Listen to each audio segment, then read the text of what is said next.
আপনারা যারা বাংলাদেশ সেনাবাহিনীতে বেসামরিক পদে আবেদন করতে চাচ্ছেন, তো আপনারা অনেকেই বুঝতেছেন না যে কিভাবে আবেদনটা করবেন। তো আপনারা আপনাদের এলাকাতে যে কম্পিউটারের দোকান আছে ওখানে যেয়ে বললে একটা ফর্ম তুলে দিবে।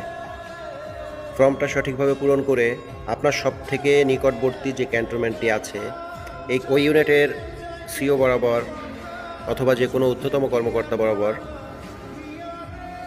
ওটাকে পাঠিয়ে দিবেন। আপনার ওখানে যে চয়েসগুলো থাকবে, যে ৭৯টি পদ রয়েছে, আপনি যে পদে আবেদন করতে চান ওই পদে আবেদন করে আপনার সঠিক তথ্যগুলো দিয়ে আপনি পাঠিয়ে দিবেন। যখন আপনার নিয়োগের মাঠটা হবে বা আপনার টান হবে তখন আপনাকে এসএমএসের মাধ্যমে জানিয়ে দিবে। এই অ্যাপ্লাইটা একটু ভিন্ন। তো আপনার কাগজটা যদি সঠিক জায়গায় পৌঁছায় তো অবশ্যই আপনাকে এসএমএসের মাধ্যমে ডেকে নিবে।